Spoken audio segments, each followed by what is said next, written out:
Estou esperando o professor Renato entrar, mas acho que eu já vou começando a colocar para vocês. Bom, então, bem-vindo a todos. É um prazer estar aqui com vocês, apesar de toda essa dificuldade, né, da gente tentar chegar ao melhor cronograma para vocês nessa fase. A gente sabe que não é fácil, a gente está se reunindo frequentemente numa tentativa de melhorar e fazer um cronograma mais adequado para vocês, para que vocês percam o menos possível. Renato?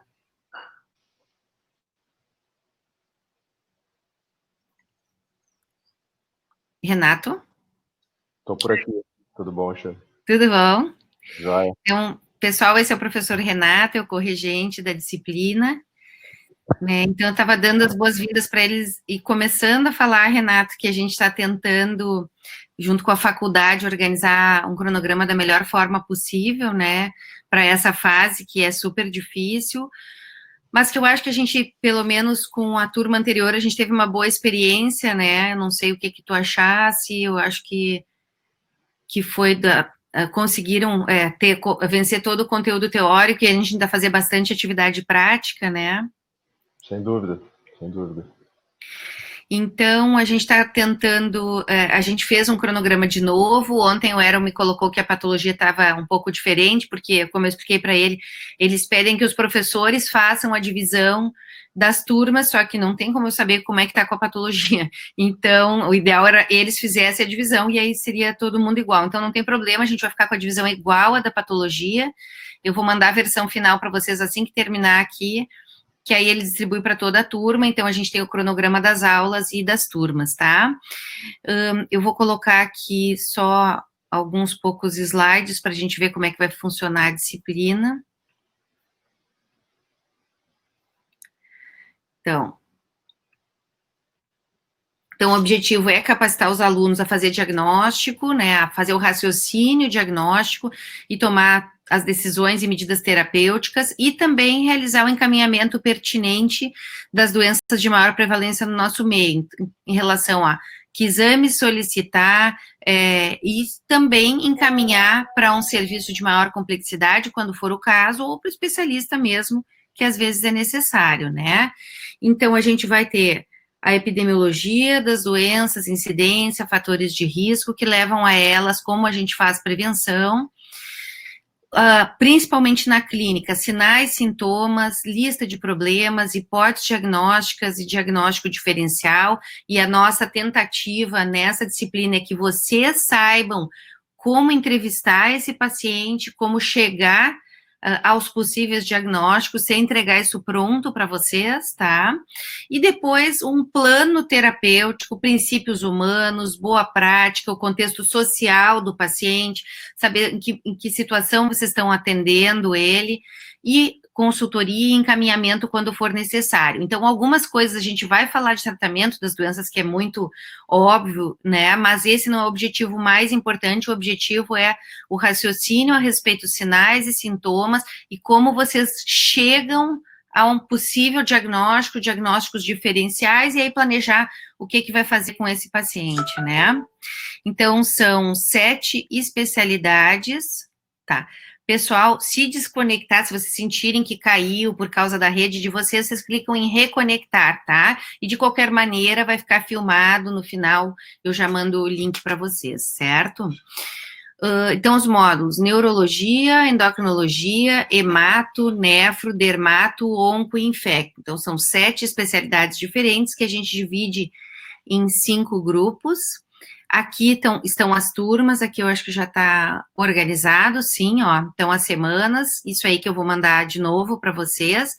Então, aqui está toda a distribuição de como é que vai começar, né, então, semana 1 e 2, turma 1 e 2, dermato-onco, nefro, turma 3 e 4, endócrino 5 e 6, hemato-infecto 7 e 8, e neuro 9 e 0.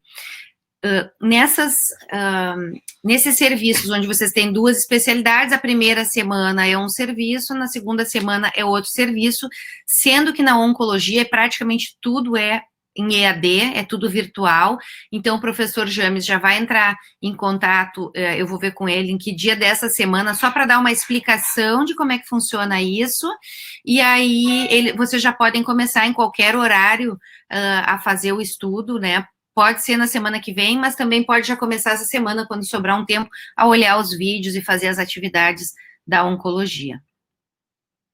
Então, vocês têm todo o programa da disciplina, né, o plano de ensino, com as principais patologias que a gente vai estudar em cada uma dessas disciplinas, dessas especialidades diferentes, e ainda a gente tem aulas de radiologia, medicina nuclear e patologia em todas essas especialidades.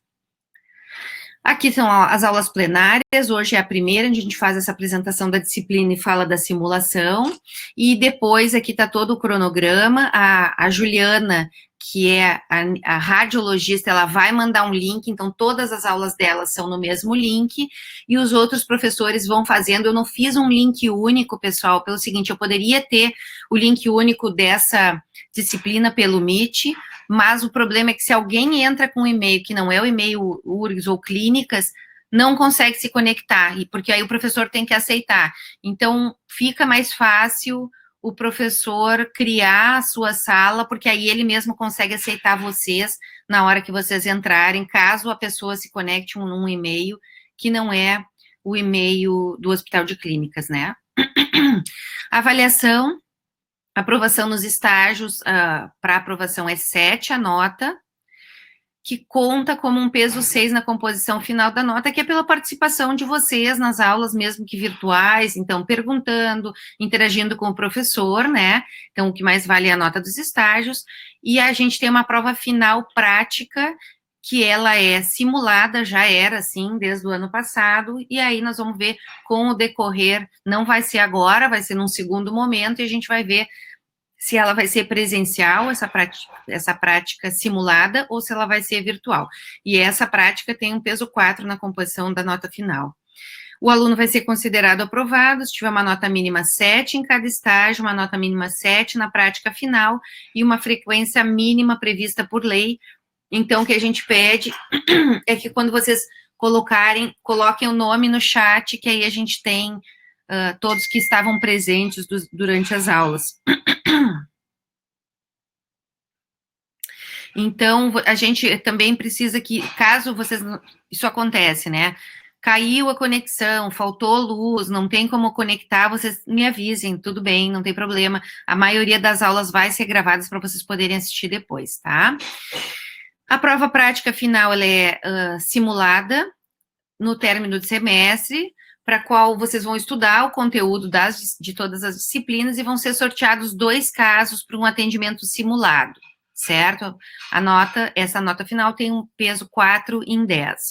São 2 casos, cada caso tem 20 minutos, e são 4 a 5 alunos por caso. 2 a 3 alunos fazem o atendimento do paciente, do primeiro caso, então eles são os médicos, e os outros 2 ou 3 vão fazer análise e discussão crítica, eu vou mostrar isso para vocês, da avaliação dos colegas. E aí, no segundo caso, a gente inverte. Quem fez a crítica vai fazer a entrevista e vai fazer o papel de médico, e os outros vão fazer os comentários depois. E os alunos vão receber esse treinamento agora, ao longo dessas semanas, né? Isso vai tudo ser feito virtualmente, vocês vão participar bastante, no final já vão estar craques em fazer isso. Atividades de recuperação previstas na prova prática final, para quem não atingir a nota 7, tem uma prova de recuperação e o aluno deve atingir pelo menos 70% dos acertos. E aí vai ganhar uma nota 7 final. Lembrar que isso aqui, ó, essa avaliação, ela não é assim, acertou o diagnóstico ou não. É toda a conduta que vocês tiveram ao longo do atendimento, desde chegar, se apresentar para o paciente, fazer uma entrevista de uma forma adequada, o raciocínio que fizeram, a lista de problemas. Então, tudo isso é o que conta nessa nota, não é só acertou ou errou, não é o mais importante, tá? Certo. Então, quanto à apresentação inicial é isso. Eu vou... Deixa eu ver se os monitores já estão aí. Os monitores já estão por aí, pessoal. Antes da gente mostrar a simulação, eu queria apresentar a Fran, que vai ser uma estagiária de docente. A Fran é aluna do doutorado e, felizmente, vai poder nos ajudar como docente. Renato, eu estou bem feliz de saber disso. Então, a Franciele vai ser estagiária de docente nessa disciplina e vai nos ajudar principalmente nas simulações, a organizar. A Fran já tem experiência com simulação desde que a gente começou ano passado. Ela já foi paciente, né, simulada, ela já foi instrutora e agora vai estar nos ajudando na disciplina aqui, que vai ser muito bom. A Sofia é uma das monitoras que já está entrando, só para a gente apresentar para vocês. Então, nas sextas-feiras, a gente vai ter as simulações, certo? Das 10 ao meio-dia. Dependendo da disponibilidade dos monitores, a gente vai definir quantos grupos a gente vai dividir. Geralmente é pelo menos 2 grupos, mas pode ser mais, se a gente tiver mais monitores. Então, um de nós faz o papel do paciente para que vocês possam entrevistar, e a gente vai ter casos das diferentes especialidades. Às vezes os casos juntam 2 ou 3 especialidades, né, Renato? Então a gente tem caso da dermato junto com a onco, dermato junto com a infecto, para que a gente possa... Sofia, pode abrir teu vídeo, para que a gente possa, então, que vocês tenham a maior... Tudo bom, querida? Tudo bem. Que vocês possam ter... o mais próximo do real, do dia a dia da gente, né? O paciente, ele não é redondinho, ele não tem uma doença só. Então, a ideia na simulação é que vocês possam pegar um paciente, fazer toda a história dele, a partir da história, fazer lista de problemas, hipóteses diagnósticas, pedir os exames, e a partir dos exames, então, fazer a hipótese mais provável final e o encaminhamento desse paciente. E o encaminhamento pode ser direto, dar um tratamento, ou pode se encaminhar para um hospital, por exemplo, se vocês estão atendendo na UPA ou no consultório, né? A Fran está entrando também. Então, a ideia é essa com a simulação.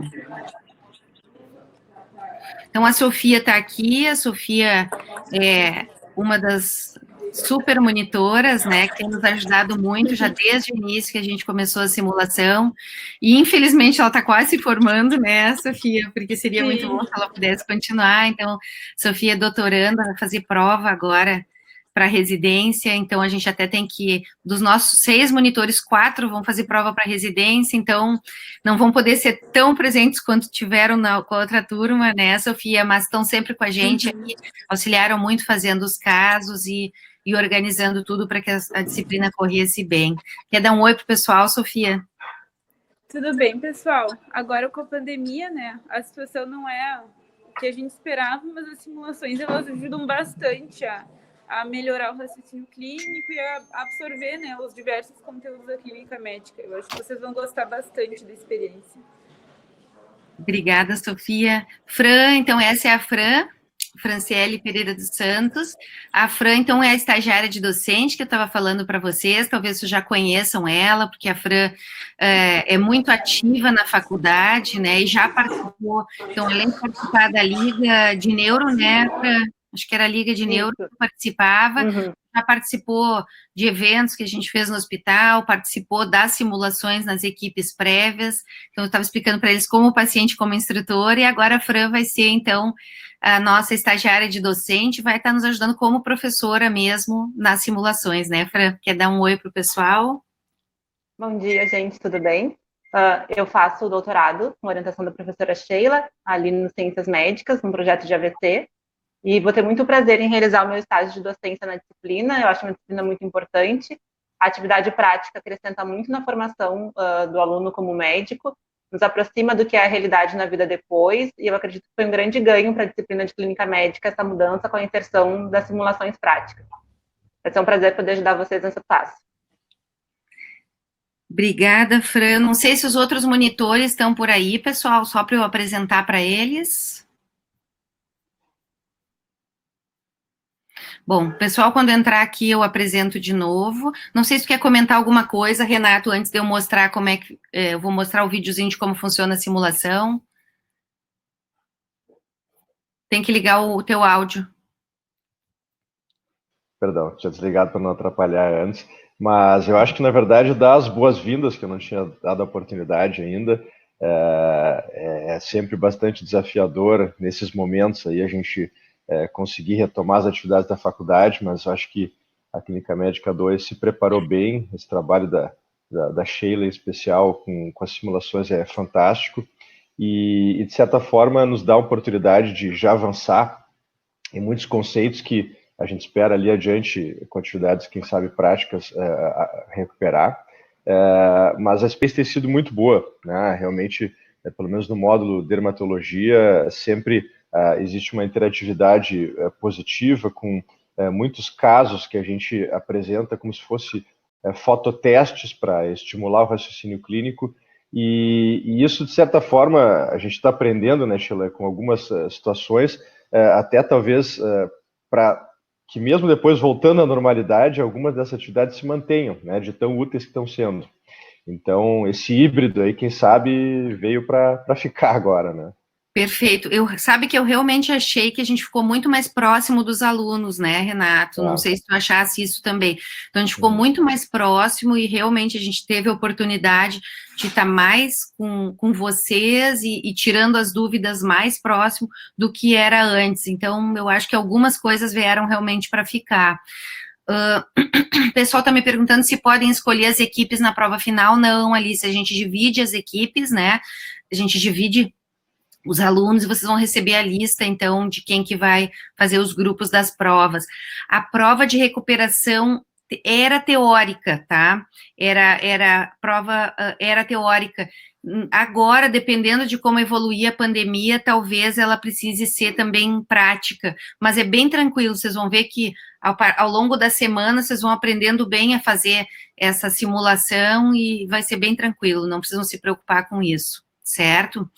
Bom, Sofia, se tu quiseres sair, eu sei que tu tá ocupada aí no hospital, tu já pode sair, eu posso te tirar aqui, quando os outros monitores estiverem por aí, a gente apresenta eles para vocês, e agora eu vou mostrar para vocês um exemplo de como é que funciona a simulação, eu vou colocar o vídeo aqui, para vocês verem como é que funciona.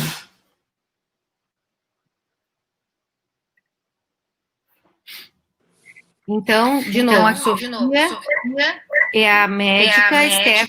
Então, aqui a gente fez ao vivo a simulação, né, na primeira aula que a gente fez sobre simulação. Então, aqui são os monitores, a Sofia, que vocês já conheceram, o Samuel e a Stephanie simularam, então, o caso, e aí vocês vão ver como é que foi. Stephanie é a paciente, tá? É nelas que nós vamos prestar atenção agora. Eu vou dar o início do quadro aqui, eu vou interagindo também com vocês para passar os detalhes como o examinador, né? Então, uma mulher de 54 anos, vítima de acidente de carro na estrada a 70 quilômetros de Porto Alegre, foi resgatada após capotar várias vezes e cair em um banhado à beira da estrada.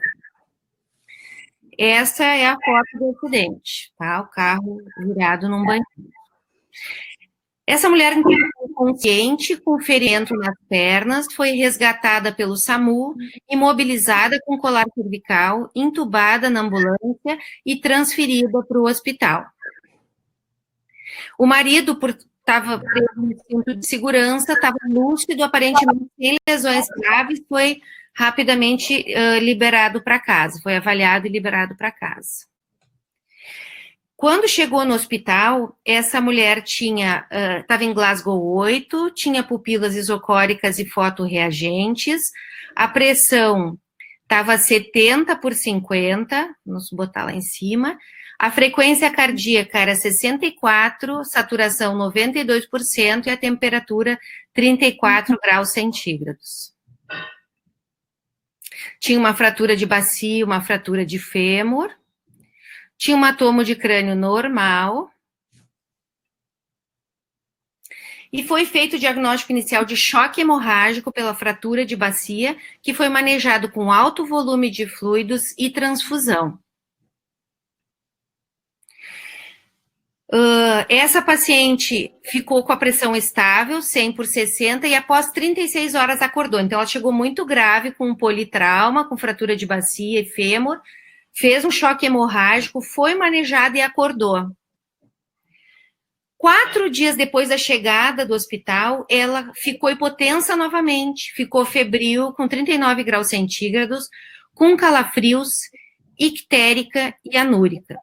Não tinha evidência mais de sangramento nenhum pelo trauma, foram iniciados diuréticos sem resposta, e aí vocês foram chamados na UTI para atendê-la nesse momento. Então, o caso começa aqui para o aluno, certo? Então, a doutora Sofia vai agora atender esse paciente, que foi, então, fez um politrauma, e depois do 4º dia começou com febre, hipotensão, calafrios, icterícia e anúria.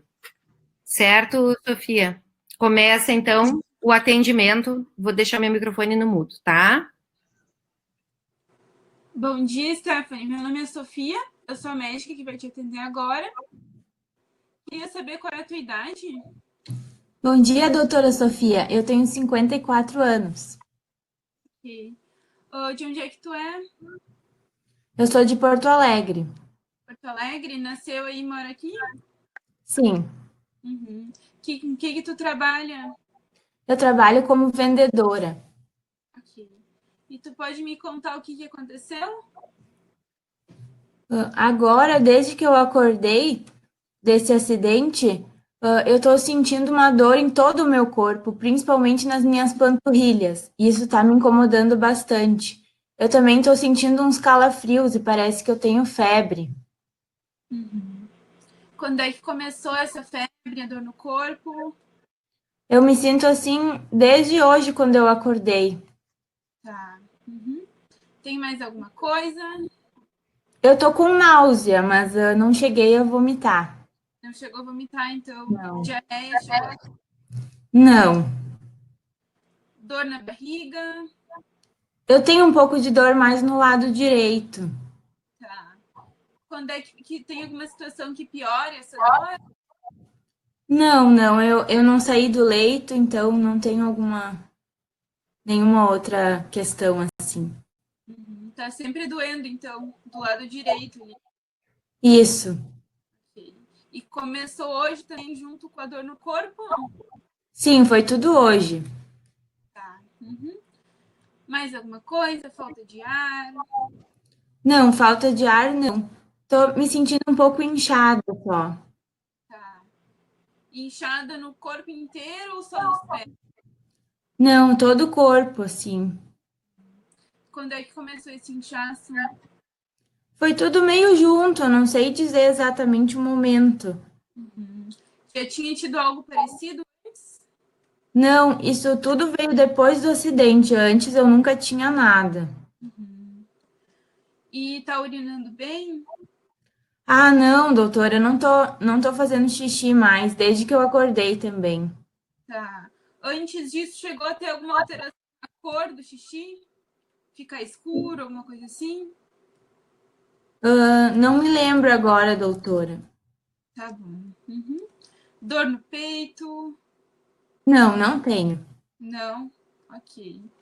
Coceira? Também não tenho coceira. Ok, então. E me diz alguma coisa, tu tem alguma doença? Pressão alta, diabetes? Não, não tenho nenhuma doença. Nenhuma doença? Já fez alguma cirurgia? Também não. Nunca fiquei no hospital. Nunca teve que internar? Não. Ok. Tem alguma alergia? Que eu me lembre, não também. Tem filhos? Não, não tenho. Ok. E na família, alguém tem algum problema de saúde?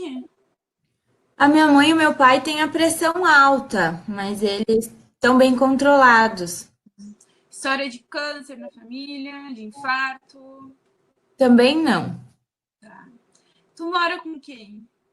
Eu moro com o meu esposo. Que parte aqui de Porto Alegre? Aqui no bairro Rio Branco. Tem saneamento básico? Tem. E bebida de álcool chega? Bebe? Só de vez em quando, assim, uma taça de vinho, 2 no final de semana. Tá. Fuma? Não, Não, nunca fumou? nunca fumei. Alguma droga? Não, não uso nada. Então tá. Mais alguma coisa que eu não tenho perguntado? Eu só achei um pouco estranho que eu tô com uma tosse e sai um pouquinho de sangue. Daí eu Tá. sei com isso. Muito sangue, sim, ou só uns risquinhos? Não, é só uma manchinha de sangue, assim, não é sangue puro. E tem a secreção, a junto é amarelado ou é farinha? Não, é um pouco mais clara, assim. Tá. Uhum. Então tá. Acho que a gente pode partir para o exame físico, então. Tá Que bem. eu poderia saber os sinais vitais dela? Sim, a pressão arterial está 80/50, a frequência cardíaca 110, frequência respiratória 24 movimentos por minuto. Tá. Uhum. Saturação? Saturação 93%. E no estado geral, como é que ela tá? O estado geral, ela está sonolenta, mas está num regular estado geral. Tá. Ela responde, sabe onde que ela tá? Está coerente, sim. E como é que estão as escleras dela? Ela está, eu vou mostrar aqui para vocês.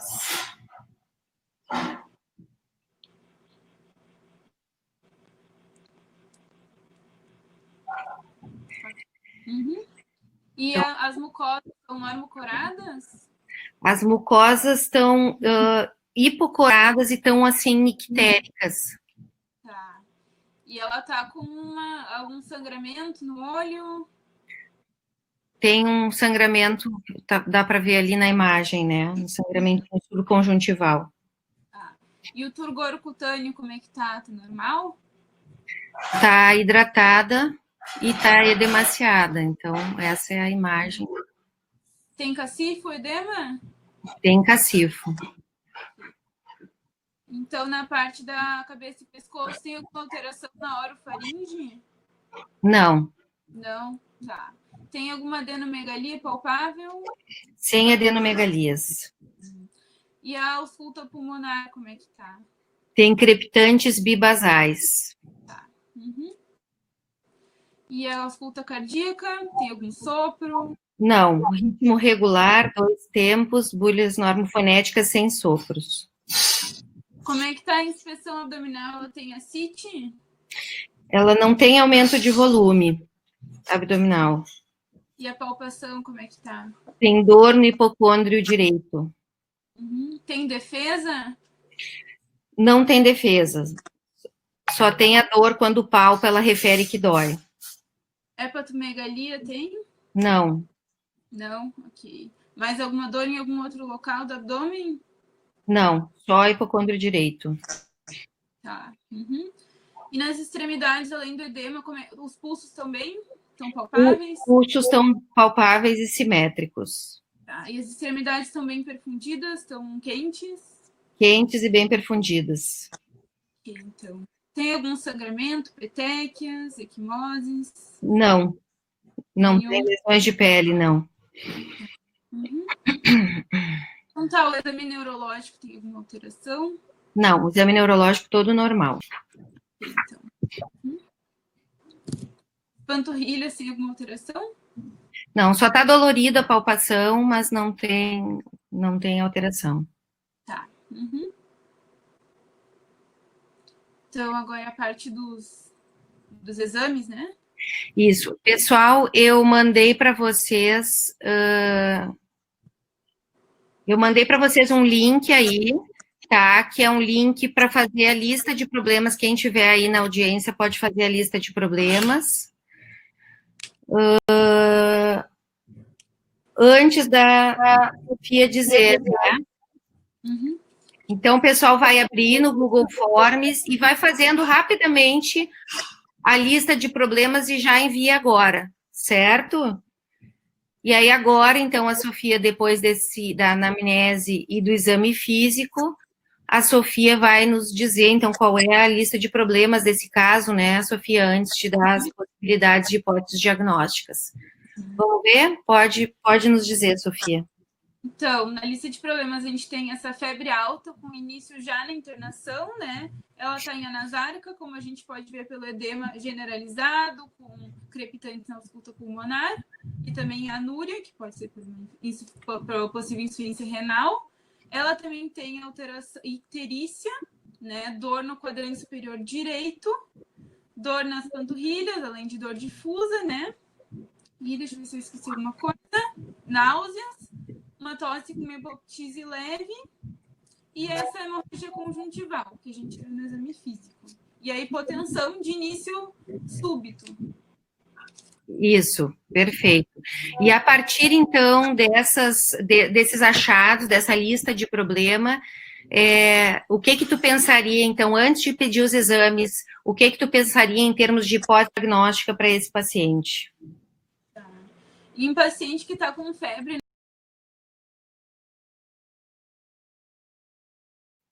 pessoal, vocês agora aí, pessoal, ela já vai continuar. Vamos ver o que vocês pensariam em termos de hipóteses diagnósticas para esse paciente, em termos de doença, não de lista de problemas que a Sofia já falou. Vamos ver aí, vocês têm um pool ao lado de vocês, em termos de hipóteses diagnósticas de doença de base. Votem o que... Não se preocupem, porque eu não vou saber quem que votou, tá? Então, vocês podem votar sem problema nenhum. Votem, então, para nos dizer o que vocês acham desse paciente. Então, colicistite, hepatite, dengue, chikungunya, febre amarela, leptospirose, hepatite A. O que pode estar causando esse quadro de febre que começou uns dias depois de um acidente? Insuficiência renal. Um quadro bem grave, né? Então, 50% colicistite, 33% hepatite, 21% leptospirose, 7% hepatite A. Tudo bem, perfeito. Vamos ver. Então, agora a Sofia vai continuar falando com vocês. Paciente que está com febre na internação, a gente sempre pensa em uma infecção nosocomial, né? Vista pela associação da febre alta e que poderia ter provocado, né, uma disfunção múltipla de órgãos renais, e uma insuficiência renal e uma insuficiência hepática. Como outras hipóteses diagnósticas, né? A gente pode pensar, já que ela tem UTI, né, provavelmente sem se alimentar. Como ela tem essa icterícia e febre, a gente pode pensar em colecistite litiásica, né, que é uma condição que pode ocorrer em pacientes internados por muito tempo, politraumatizados. Outras causas, né, de insuficiência renal poderiam ser a necrose tubular aguda pela hipotensão, né, mas não explicaria a icterícia nem a hepatite. Como ela tem dor em todo o corpo e ela foi politraumatizada, até poderia pensar em rabdomiólise, mas ela não teve história de urina escurecida, né? E também isso foi tardio, já uns 7 dias de internação. Uma hepatite medicamentosa, talvez. Como ela recebeu várias transfusões, poderia até ser uma reação transfusional, mas seria bem menos provável. Teria que ser alguma coisa que explique todas, né, os sintomas dela. Excelente. Causas de hepatite, né, que não seriam tão prováveis pelo que a gente viu da clínica dela. Tá, e aí, então, a partir dessa tua lista de problemas, tuas hipóteses diagnósticas, o que tu pediria de exame para tentar elucidar, Sofia? Num paciente com hipotensão e febre, eu sempre pediria uma gasometria arterial com lactato, né? Hemograma, prova de função hepática, né? Transaminases, gama-GT, fosfatase. Tá. Então, deixa eu ir te dizendo, tem uma gasometria, o resultado que eu tenho é uma acidose metabólica com PO2 de 90 e saturação de 97%, não tem lactato aqui. O que mais? Então, as provas hepáticas, que eu tinha falado. Tá, TGO 60, o valor de referência é até 40, TGP de 80, o valor de referência é até 56, o que mais que tu queria hepático? Bilirrubina, tu estava em... Bilirrubina total de 12, direta de 10, então tá muito aumentado, né? Fosfatase alcalina de 400, o normal é até 120. Gama-GT? Não tem gama-GT, não foi solicitado. Queria pedir um hemograma também. Hemograma tem um hematócrito de 28, então está diminuído, né? Um volume corpuscular médio de 90, que está normal. Um HCM de 28, que está normal. Leucócitos de 20.000 com 8% de bastões, né? Então, E as plaquetas, como é que estão? plaquetas 50.000. Tá. Queria pedir também PCR. PCR não tem o resultado do PCR. Tá. Deixa eu ver o que mais. Então, CPK e função renal, sódio, potássio, ureia, creatinina. CPK 12.000, o normal é até 290. E creatinina. Desculpa, sódio 142, creatinina de 100, o normal é até 40. Desculpa, ureia de 100, o normal é até 40. Creatinina de 5, o normal até 1,2. E o potássio 7,5, normal é até 5,5. Então, tá, deixa eu ver o que mais. Eu vou pedir uma ultrassom abdominal. Pedir? E um raio-x de tórax. Tá. O eco abdominal mostra uma colicistite alitiásica. E o raio-x de tórax.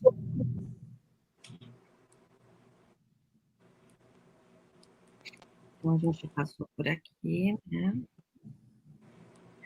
Já passou por aqui. Aqui, o raio-x de tórax, então, tinha um infiltrado pulmonar. Tá. E pelo que a gente consegue ver, ele não parece ter derrame pleural, né? Porque tá o bico. Aqui não dá para ver, mas não tinha derrame pleural. Tá. Sombra bem. Isso.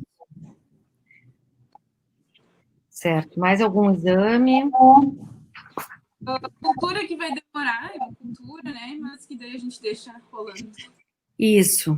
Bom, aí, antes da gente fazer de novo as hipóteses diagnósticas a partir dos exames, o pessoal da audiência, se quiser, colocando no chat quais são as hipóteses diagnósticas, chegou uma informação para a gente. Vocês podem, não se preocupem, viu, pessoal, se quiserem, já botando hipóteses diagnósticas, mas chegou uma informação muito importante. O marido dessa paciente, que era previamente rígido e não teve trauma maior, está com febre de 38 graus, icterícia e insuficiência renal. E agora, o que vocês acham que são os possíveis diagnósticos dessa paciente? E lembrando... Vamos ver, pessoal, eu vou colocar de novo aqui as mesmas perguntas, então, com essa história do familiar. Vamos votar de novo quais são os possíveis diagnósticos, o mais provável dessa paciente. Colicistite, hepatite, dengue, chikungunya, febre amarela, leptospirose, hepatite A. Então, leptospirose, 75%, hepatite A, 20%. Vamos ver o que continuação aqui. Do acidente de carro, né? Que foi essa situação aqui. Vamos ver se o pessoal... Pessoal, se quiserem colocar no chat as possíveis hipóteses diagnósticas, antes da Sofia falar. Se não quiserem colocar no chat, eu vou mandar um link para vocês, também para o Google Forms, para vocês colocarem as possíveis. Ali a Cristina está sugerindo leptospirose. Mais alguma possibilidade? Vamos colocando ali. Vamos ver, Sofia, o que tu acha das possibilidades de hipóteses diagnósticas. Então, hepatite viral, leptospirose, Guilherme, o que tu acha, então? Então, a minha hipótese principal de infecção nosocomial, né, se afastou um pouco porque o marido também está com sintomas. A gente tem que pensar em coisas que doenças que podem ser contraídas do ambiente, né? Entre elas, a gente tem a leptospirose, que nem levantaram, né, que a forma grave pode ter insuficiência renal e uma icterícia colestática. E também tem essa questão da hemorragia conjuntival e da dor na panturrilha, que são bem característicos. Tem a febre amarela também, que se apresenta com icterícia, que pode se apresentar com icterícia, sangramentos, que né, essa paciente não teve nem grande quantidade, e que também pode ter uma forma grave, embora não seja endêmica aqui da nossa região do Brasil. Também tem a malária, que também não é tão presente aqui, que pode ter icterícia, e tem aqueles episódios paroxísticos de febre. Ela só teve esse episódio agora, né? Mas teria que aguardar a evolução. Tem as doenças como a dengue, né? Que também pode ter um extravasamento do conteúdo para o espaço, que acaba provocando edema e a hipotensão, que nem essa paciente apresentou, mas ela teria exantema, né? Cefaleia, dor retroorbitária, que ela não apresentou. E também ela não apresentou artralgia, nem que a gente pudesse pensar em chikungunya ou, por exemplo, na zika. Em outras possibilidades seria hepatite A, já que é mais fácil tu contrair, né, pela água contaminada do que, por exemplo, por um mosquito picar, que nem se fosse na dengue. A hepatite A também pode ter sintomas gastrointestinais e, na forma grave, que não é tão comum assim, poderia ter uma hepatite fulminante. Mas não explicaria tanto a insuficiência renal que essa paciente tem. Então, a única hipótese que reúne tudo que a gente quer, né, que é a insuficiência hepática, a insuficiência renal, a dor nas panturrilhas, né, o estado em anasarca pela insuficiência renal, seria uma forma muito grave da leptospirose, que é a forma icterohemorrágica. Isso, o Wallace colocou ali doença de Well, né, que junta esses quatro. E a partir disso, o que tu faria para tentar fazer esse diagnóstico? Que exames a gente pede para fazer a confirmação ou descartar leptospirose, Sofia? Então, dá para pedir PCR, né, que é na fase mais inicial da doença, a sorologia, né, o ELISA, que pode ser a partir ali dos 5, 7 dias da doença, já poderia ter resultado positivo, e a cultura que demora um pouco mais, né, não nos ajudaria tanto para o tratamento. Perfeito. E se eu não soubesse o diagnóstico, eu não pensei nesse diagnóstico, qual é a minha primeira conduta? Então, tu como médica que foi chamada para atender essa paciente, qual seria a tua primeira conduta para manejar agudamente esse caso, para tirar essa paciente de risco de vida?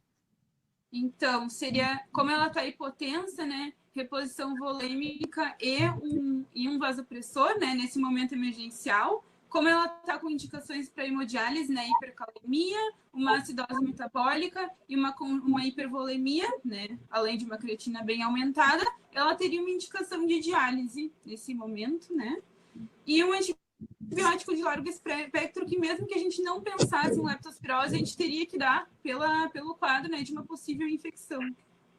Perfeito. Bom, então, o diagnóstico final dessa paciente é realmente leptospirose, tá? Esse é um caso real. Então, é leptospirose, e o importante é o raciocínio para chegar até aqui. E aí, quando a Sofia termina o caso, a gente vai perguntar para o Samuel alguma coisa para adicionar, algum comentário a mais, alguma coisa que tu teria feito diferente em relação ao que a Sofia fez? A pressão arterial, no caso, como a Sofia falou, né, tem que ser usado o vasopressor, noradrenalina, adrenalina, no caso abaixo de 65, né, já seria considerado choque, mas são indicativos realmente de uma doença infecciosa, o contexto também para doença infecciosa, né. Pensando assim, existem alguns critérios, né, para sepse, mas ela preenche esses critérios de hiperventilação, critério de, como disse, ela estava sonolenta, então uma certa alteração do estado mental, hipotensão, já preenche critérios para sepse, né, no caso, então ela tem ainda essa insuficiência renal aguda, o que a gente pode pensar também que pode ser o porquê ela tem distúrbios eletrolíticos do potássio. No caso, em distúrbios eletrolíticos do potássio, o que a gente pode fazer inicialmente, né, só para ter claro, potássio de 7,5 já é um potássio bem alto, mas acima de 6 já pode se pedir um eletrocardiograma, iniciar gluconato de cálcio, né, glicoinsulina, no caso, para tentar colocar o potássio para dentro da célula e um diurético. mas como diuréticos nós já não estavam funcionando, então a gente realmente é indicativo para diálise, né? Essa CPK, então, é a rabdomiólise, pode ser pela rabdomiólise, né? Então, isso é indicativo também do aumento de potássio, né? Como tem uma lise celular ali, a gente pode pensar o potássio é um íon basicamente do meio intracelular, então tem mais liberação de potássio. Sim. Primeiro, que eu acho que todas as hipóteses foram muito bem levantadas. Eu destacaria, assim, que é um paciente de UTI, né, já está 4 dias hospitalizado, e a gente tem que fazer a ligação, né, necessariamente com o episódio que aconteceu, com um acidente, né, é muito provável que esse evento que esteja acontecendo agora esteja associado ou ao acidente ou à hospitalização, né, aos procedimentos invasivos que o paciente foi submetido. Então, a Sofia, né, levantou bem ali a hipótese de ter uma infecção hospitalar. Tá, isso aí é uma coisa, qualquer paciente hospitalizado há mais de 48 horas com febre, a gente tem que sempre pensar em infecção hospitalar, principalmente depois de um trauma, né? E aí, das doenças infecciosas, a gente, excluiu uma infecção hospitalar, fez um raio-x, não sei se ela tinha um EQU, mas é improvável, né, que uma infecção urinária, assim, fosse se apresentar com um quadro séptico, de sepse tão precocemente, enfim, mesmo infecção de catéter, são coisas menos prováveis para ter essa apresentação. E o que pode ter? O que aconteceu com ela? Ela caiu num local, num lago, né? Uma lagoa, um banhado, né? E isso configura uma exposição para algumas doenças zoonóticas, entre elas a leptospirose, que é transmitida pela uma bactéria, né? Uma espiroqueta, a Leptospira interrogans, e é uma das espécies, na verdade, e ela entra, né, fica eliminada na urina do rato, fica no ambiente aquático ou úmido, tá? E ela entra mesmo pela pele íntegra, isso é uma coisa importante saber, né? Mas quando tem trauma, quando tem quebra de solução, quando há solução de continuidade, isso é muito facilitado a entrada da leptospira. Então, provavelmente, ela adquiriu ali, né? O que chama atenção no caso especificamente, que o período de incubação em geral, claro, ele pode ser de 3 a 14 dias, né? Mas dela foi bem precoce, 4 dias, já se apresentando com uma doença grave, tá? Então, certamente, possivelmente a exposição dela também foi muito grande, realmente. Eu gostaria de chamar a atenção de vocês pelo seguinte: eu acho que a hepatite A, da mesma forma, né, que é uma das hepatites que tem transmissão fecal oral, né? Então, ela, por ter, enfim, um ambiente de água parada, poderia ter se exposto. O que fala contra a hepatite A também, além da apresentação abrupta, né, já com insuficiência renal, que eu queria chamar a atenção para vocês, é a dissociação de bilirrubinas e transaminases. Isso aí é muito importante. Não sei se foi falado ali, ou se eu perdi, mas assim, as bilirrubinas muito aumentadas para pouca transaminase. Isso é muito mais característico da leptospirose. Acho que o colega também levantou pancreatite aguda, poderia ser, principalmente traumática, né? Levantaria ainda a hipótese, talvez, ali, pensar num hematoma periepático, fazendo um quadro obstrutivo, né, que não desse alterações de transaminases. Não pensaria tanto em dengue, né, enfim, teria que pensar daí numa exposição, né, uma outra exposição zoonótica, mas se fosse pensar no quadro clínico sem um acidente, eu pensaria mais em febre amarela, né, pelo quadro da hepatite muito mais acentuado. O que mais que eu anotei ali que chama atenção? Que na leptospirose, a insuficiência renal, usualmente, ela tem uma característica. É uma insuficiência renal aguda com potássio normal ou baixo. Uhum. E o potássio dela está 7,5. Isso. Tá? Então, claro que às vezes tem outros fatores que confundem, né? É uma insuficiência renal multifatorial. Então, não fica tão claro essa característica, mas seria uma coisa que a gente botaria um potássio muito alto, tal. Mas eu acho que ela teve um quadro de choque enfim, teve um choque, está se recuperando de um choque hemorrágico, né? Tudo isso poderia explicar. Diagnóstico está bem. Normalmente, Sofia, a gente não pede, não tem acesso assim a PCR, é muito difícil. Na prática, tá? São poucos laboratórios que têm. Então, na prática, a gente espera o 5º, 7º dia e pede a sorologia, tá? Não faz muita diferença no manejo. Quando suspeita, a gente tem que começar a tratar, né? E o tratamento é a penicilina, primeira escolha, e segunda escolha é ceftriaxona. A cefalosporina de terceira, os dois são bons tratamentos. Mas acho que era isso, tá?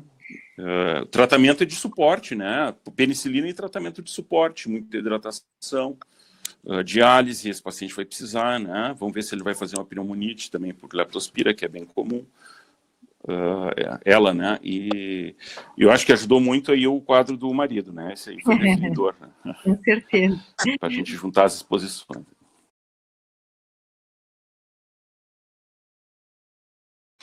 Bom, pessoal, então a ideia era essa, era mostrar para vocês como é que funciona, tá?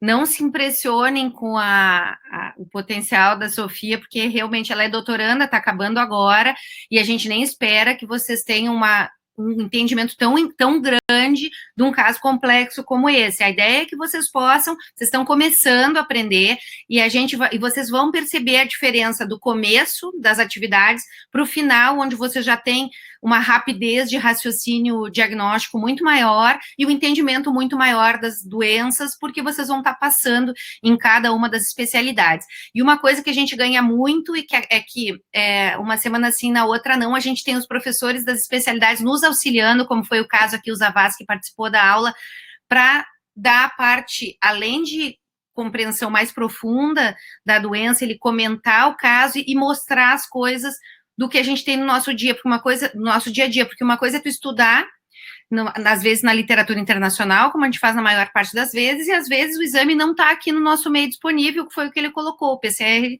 a maioria dos lugares não tem, aqui a gente faz da seguinte forma. Então, isso é um enorme ganho para a gente também, tá? Então, a ideia é essa, vocês viram que os alunos vão fazer o papel de médico e também vão fazer o papel de acrescentar. Então, além de ter 2 ou 3 entrevistando o paciente, um vai ajudando o outro, depois a gente vai ter os outros colegas complementando. Se não tem nada a complementar em relação a hipóteses diagnósticas, pode fazer como o Samuel, lembrando o mecanismo da doença, por que se pensou nisso, né?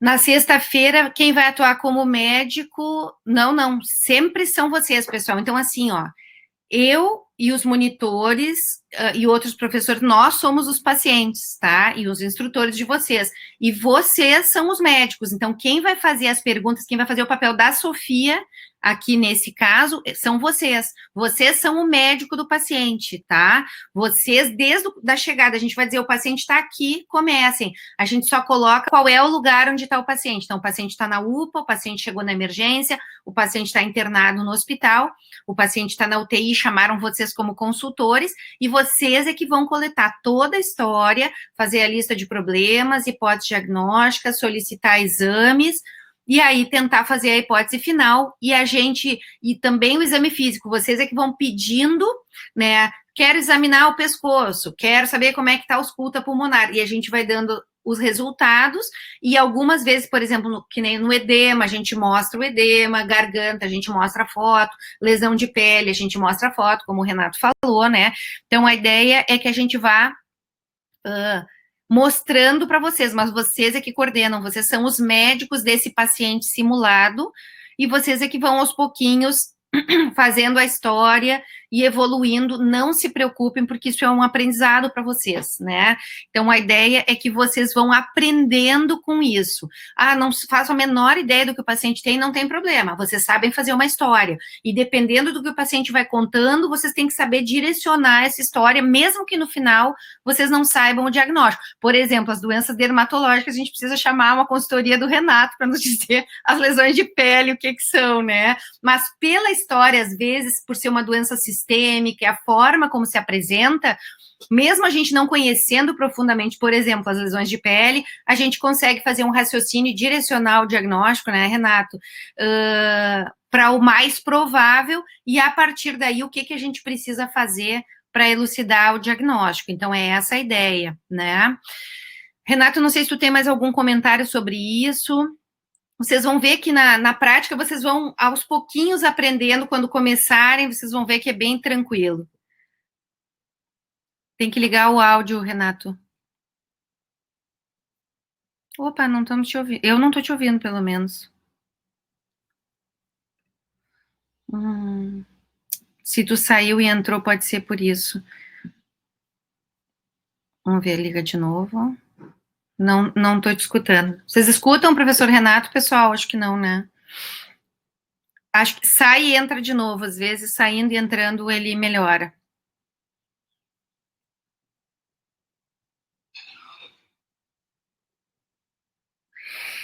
Pois é, Betina, depende, porque como assim, a gente está com os monitores, dos 6 monitores, 4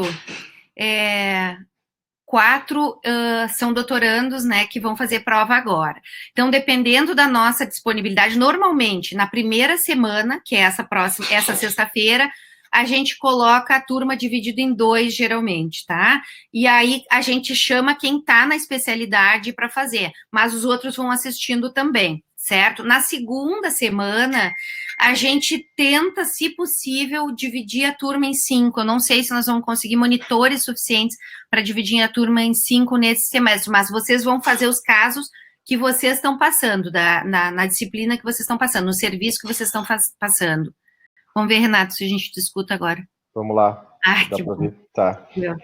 Não, na verdade, eu acho que tu falasse tudo, era mais para dizer que existe uma curva de aprendizado, né, natural, então ninguém espera que todos já saiam craques, assim, mas realmente a gente consegue perceber a lógica no raciocínio clínico dentro daquilo que justamente é possível, né, então ninguém espera a maior anamnese do mundo, e sim realmente uma linearidade, uma coerência dentro da condução do caso, né. E foi super legal a nossa experiência, porque quando a gente fazia presencial, ficava eu como professor e os monitores. E agora, com a possibilidade virtual, a gente tem os especialistas, outros professores juntos, e a gente aprende muito com a experiência deles, não só enxergar o caso do livro, mas trazer isso para o nosso dia a dia, né? Então, certamente é um grande aprendizado.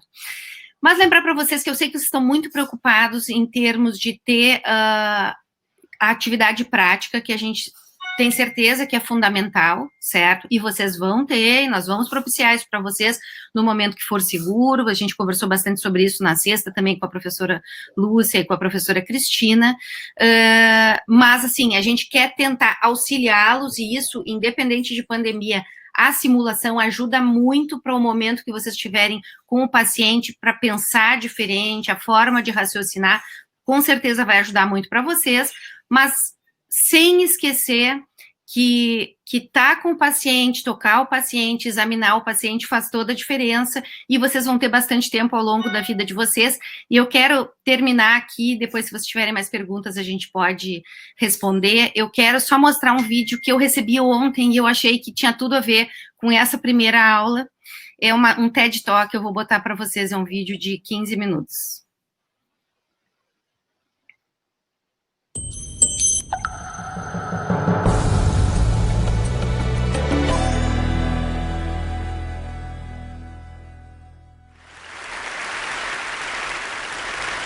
A few months ago, a 40-year-old woman came to an emergency room in a hospital close to where I live, and she was brought in confused.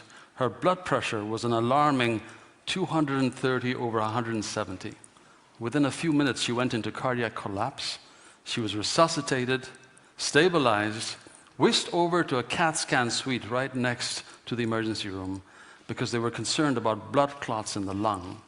And the CAT scan revealed no blood clots in the lung, but it showed bilateral, visible, palpable breast masses, breast tumors that had metastasized widely all over the body. And the real tragedy was if you look through her records, she had been seen at 4 or 5 other healthcare institutions in the preceding 2 years. 4 or 5 opportunities to see the breast masses, touch the breast mass, intervene at a much earlier stage than when we saw her. Ladies and gentlemen, that is not an unusual story. Unfortunately, it happens all the time. I joke, but I only half joke, that if you come to one of our hospitals missing a limb, no one will believe you till they get a CAT scan, MRI, or orthopedic consult. I am not a Luddite. I teach at Stanford. I'm a physician practicing with cutting-edge technology, but I'd like to make the case to you in the next 17 minutes that when we shortcut the physical exam, when we lean towards ordering tests instead of talking to and examining the patient, we not only overlook simple diagnoses that can be diagnosed at a treatable early stage, but we're losing much more than that. We're losing a ritual. We're losing a ritual that I believe is transformative, transcendent, and is at the heart of the patient-physician relationship. This may actually be heresy to say this at TED, but I'd like to introduce you to the most important innovation, I think, in medicine to come in the next 10 years, and that is the power of the human hand to touch, to comfort, to diagnose, and to bring about treatment. I'd like to introduce you first to this person, whose image you may or may not recognize. This is Sir Arthur Conan Doyle. Since we're in Edinburgh, I'm a big fan of Conan Doyle. You might not know that Conan Doyle went to medical school here in Edinburgh, and his character Sherlock Holmes was inspired by Sir Joseph Bell. Joseph Bell was an extraordinary teacher by all accounts. And Conan Doyle, writing about Bell, described the following exchange between Bell and his students. So picture Bell sitting in the outpatient department, students all around him, patients signing up in the emergency room and being registered and being brought in. And a woman comes in with a child, and Conan Doyle describes the following exchange. The woman says, "Good morning." Bell says, "What sort of crossing did you have on the ferry from Burnt Island?" She says, "It was good." And he says, "What did you do with the other child?" She says, "I left him with my sister at Leith." And he says, "And did you take the shortcut down Inverleith Road to get here to the infirmary?" She says, "I did." And he says, "Would you still be working at the linoleum factory?" And she says, "I am." And Bell then goes on to explain to the students. He says, "You see, when she said good morning, I picked up her Fife accent, and the nearest ferry crossing from Fife is from Burnt Island, and so she must have taken the ferry over." You notice that the coat she's carrying is too small for the child who is with her, and therefore she started out the journey with 2 children, but dropped one off along the way. You notice the clay on the soles of her feet. Such red clay is not found within 100 miles of Edinburgh, except in the botanical gardens, and therefore she took a shortcut down Inverleith Road to arrive here. And finally, she has a dermatitis on the fingers of her right hand, a dermatitis that is unique to the linoleum factory workers in Burnt Island. And when Bell actually strips the patient and begins to examine the patient, you can only imagine how much more he would discern. And as a teacher of medicine, as a student myself, I was so inspired by that story. But you might not realize that our ability to look into the body in this simple way, using our senses, is quite recent.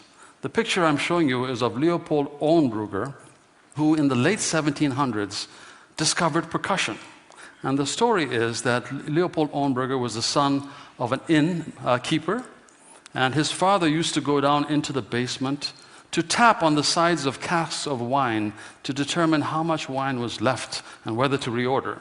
And so when Auenbrugger became a physician, he began to do the same thing. He began to tap on the chests of his patients, on their abdomens, and basically everything we know about percussion, which you can think of as an ultrasound of its day. Organ enlargement, fluid around the heart, fluid in the lungs, abdominal changes, all of this he described in this wonderful manuscript, Inventum Novum, New Invention, which would have disappeared into obscurity except for the fact that this physician, Corvisart, a famous French physician, famous only because he was physician to this gentleman, Corvisart repopularized and reintroduced the work, and it was followed a year or two later by Laennec discovering the stethoscope. Laennec, it is said, was walking in the streets of Paris and saw two children playing with a stick. One was scratching at the end of the stick. Another child listened at the other end, and Lennox thought this would be a wonderful way to listen to the chest or listen to the abdomen using what he called the cylinder. Later he renamed it the stethoscope, and that is how stethoscope and auscultation was born.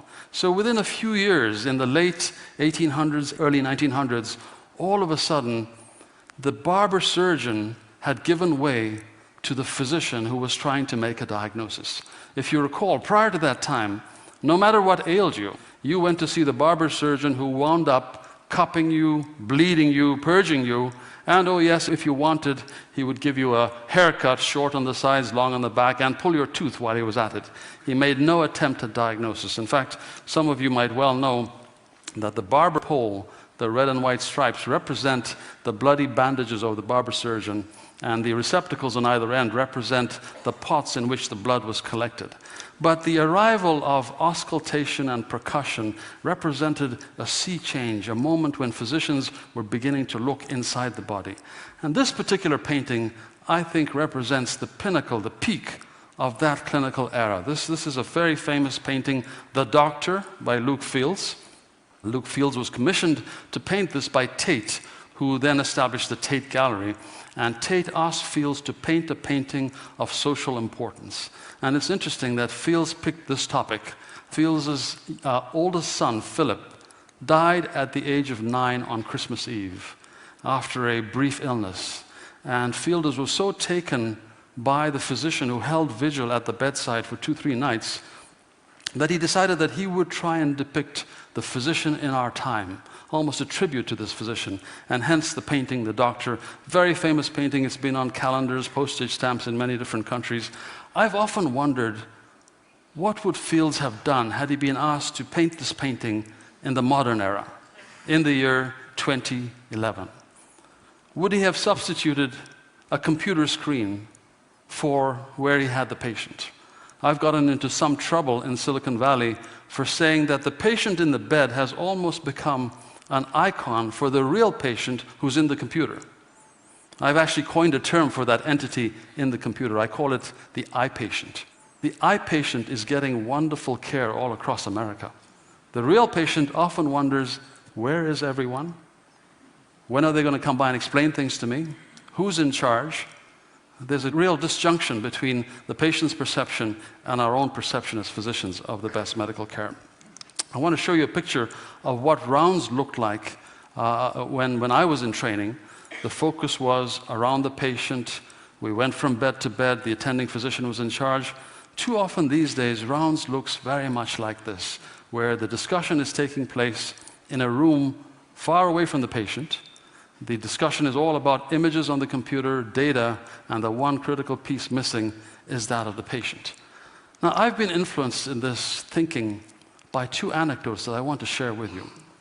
One had to do with a friend of mine who had a breast cancer, had a small breast cancer detected, had her lumpectomy in the town in which I lived. This was when I was in Texas. And she then spent a lot of time researching to find the best cancer center in the world to get her subsequent care. And she found the place and decided to go there, went there, and which is why I was surprised a few months later to see her back in our own town getting her subsequent care with her private oncologist. And I pressed her, and I asked her, why did you come back and get your care here? And she was reluctant to tell me. She said, the cancer center was wonderful. It had a, beautiful facility, giant atrium, valet parking, a piano that played itself, a concierge that took you around from here to there. But, she said, they did not touch my breast. Now, you and I could argue that they probably did not need to touch her breast. They had her scanned inside out. They understood her breast cancer at the molecular level. They had no need to touch her breast. But to her, it mattered deeply. It was enough for her to make the decision to get her subsequent care with her private oncologist, who every time she went, examined both breasts, including the axillary tail, examined her axilla carefully, examined her cervical region, her inguinal region, did a thorough exam, and to her that spoke of a kind of attentiveness that she needed. I was very influenced by that anecdote. I was also influenced by another experience that I had. again, when I was in Texas before I moved to Stanford, I had a reputation as being interested in patients with chronic fatigue. This is not a reputation you would wish on your worst enemy. I say that because these are difficult patients. They have often been rejected by their families, have had bad experiences with medical care, and they come to you fully prepared for you to join the long list of people who is about to disappoint them. And I learned very early on with my first patient that I could not do justice to this very complicated patient with all the records they were bringing in a new patient visit of 45 minutes. There is just no way. And if I tried, I would disappoint them. And so I hit on this method where I invited the patient to tell me the story for their entire first visit, and I tried not to interrupt them. We know that the average American physician interrupts their patient in 14 seconds. And if I ever get to heaven, it will be because I held my peace for 45 minutes and did not interrupt my patient. I then scheduled the physical exam for 2 weeks hence, and when the patient came for the physical, I was able to do a thorough physical because I had nothing else to do. I like to think that I do a thorough physical exam, but because the whole visit was now about the physical, I could do an extraordinarily thorough exam.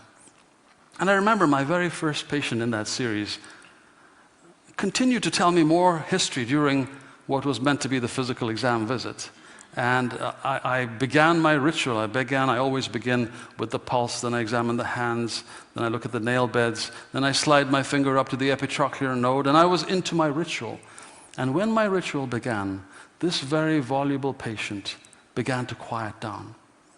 And I remember having a very eerie sense that the patient and I had slipped back into a primitive ritual in which I had a role and the patient had a role. And when I was done, the patient said to me with some awe, "I have never been examined like this before." Now, if that were true, it's a true condemnation of our healthcare system because they had been seen in other places. I then proceeded to tell the patient, once the patient was dressed, the standard things that the person must have heard in other institutions, which is, this is not in your head, this is real. The good news, it's not cancer, it's not tuberculosis, it's not coccidiomycosis or some obscure fungal infection. The bad news is we don't know exactly what's causing this, but here's what you should do, or here's what we should do. And I would lay out all the standard treatment options that the patient had heard elsewhere. And I always felt that if my patient gave up the quest for the magic doctor, the magic treatment, and began with me on a course towards wellness, it was because I had earned the right to tell them these things by virtue of the examination. Something of importance had transpired in the exchange. I took this to my colleagues at Stanford in anthropology and told them the same story. And they immediately said to me, "Well, you are describing a classic ritual." And they helped me understand that rituals are all about transformation. We marry, for example, with great pomp and ceremony and expense to signal our departure from a life of solitude, misery, loneliness to one of eternal bliss. I'm not sure why you're laughing. That was the original intent, was it not? We signal transitions of power with rituals. We signal the passage of a life with rituals. Rituals are terribly important. They're all about transformation. Well, I would submit to you that the ritual of one individual coming to another and telling them things that they would not tell their preacher or rabbi, and then incredibly on top of that, disrobing and allowing touch, I would submit to you that that is a ritual of exceeding importance. And if you shortchange that ritual by not undressing the patient, by listening with your stethoscope on top of the nightgown, by not doing a complete exam, you have bypassed on the opportunity to seal the patient-physician relationship. I am a writer, and I want to close by reading you a short passage that I wrote that has to do very much with this scene. I'm an infectious disease physician, and in the early days of HIV, before we had our medications, I presided over so many scenes like this. I remember every time I went to a patient's deathbed, whether in the hospital or at home, I remember my sense of failure. The feeling of, I don't know what I have to say, I don't know what I can say, I don't know what I'm supposed to do. And out of that sense of failure, I remember I would always examine the patient. I would pull down the eyelid. I would look at the tongue. I would percuss the chest. I would listen to the heart. I would feel the abdomen. I remember so many patients, their names still vivid on my tongue, their faces still so clear. I remember so many huge, hollowed out, haunted eyes staring up at me as I performed this ritual. And then the next day, I would come and I would do it again. And I wanted to read you this one closing passage about one patient. I recall one patient who was at that point no more than a skeleton encased in shrinking skin, unable to speak, his mouth crusted with candida that was resistant to the usual medications. When he saw me on what turned out to be his last hours on this earth, his hands moved as if in slow motion, and as I wondered what he was up to, his stick fingers made their way up to his pajama shirt, fumbling with his buttons. I realized that he was wanting to expose his wicker basket chest to me. It was an offering, an invitation. I did not decline. I percussed, I palpated, I listened to the chest. I think he surely must have known by then that it was vital for me just as it was necessary for him. Neither of us could skip this ritual, which had nothing to do with detecting rales in the lung or finding the gallop rhythm of heart failure. No, this ritual was about the one message that physicians have needed to convey to their patients. Although God knows of late in our hubris, we seem to have drifted away. We seem to have forgotten. As if with the explosion of knowledge, the whole human genome mapped out at our feet, we are lulled into inattention, forgetting that the ritual is cathartic to the physician, necessary for the patient. Forgetting that the ritual has meaning and a singular message to convey to the patient. And the message, which I didn't fully understand then, even as I delivered it, and which I understand better now, is this: I will always, always, always be there. I will see you through this. I will never abandon you. I will be with you through the end. Thank you very much.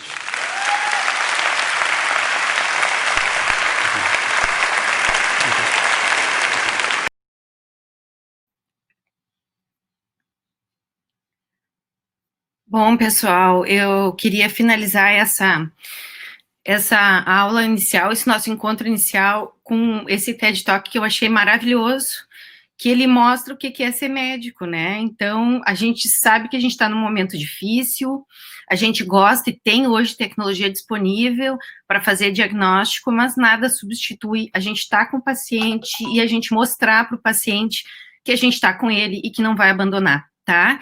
Então, eu espero que isso passe o mais breve possível e que a gente possa, de novo, se encontrar pessoalmente e que a gente possa estar perto dos nossos pacientes, aprendendo com eles, ensinando para eles e aprendendo a ser médico de verdade. Certo? Queridos, eu já coloquei a última turma que faltava, que eu acho que era da Nefro, tá aqui, tá? Vocês vão agora para os pequenos grupos. Eu estou sempre disponível para vocês, eu estou deixando o meu telefone aqui, se vocês precisarem, me mandar um WhatsApp, certo? O nome do palestrante, peraí que eu já coloco aqui para vocês. Um minutinho.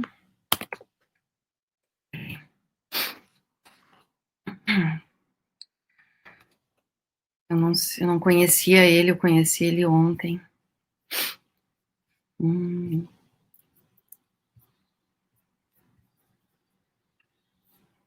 É isso aí, Abraham Verghese, isso mesmo. Abraham Verghese é o nome dele, de Stanford, e eu achei isso maravilhoso, acho que tinha tudo a ver com a gente, né, com o momento que a gente está hoje, e para dar, assim, boas-vindas e dizer para vocês que a gente está junto sempre, certo? E eu vou estar junto com vocês na caminhada de vocês ao longo da trajetória de vocês na faculdade.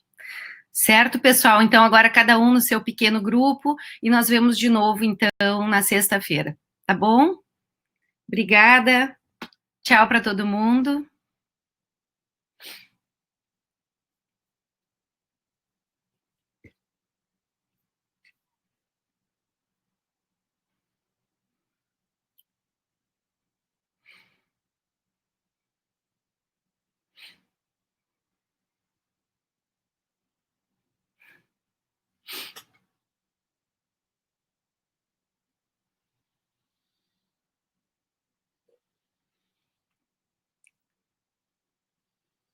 Tchau para todos, pessoal. Obrigada. Que bom que gostaram.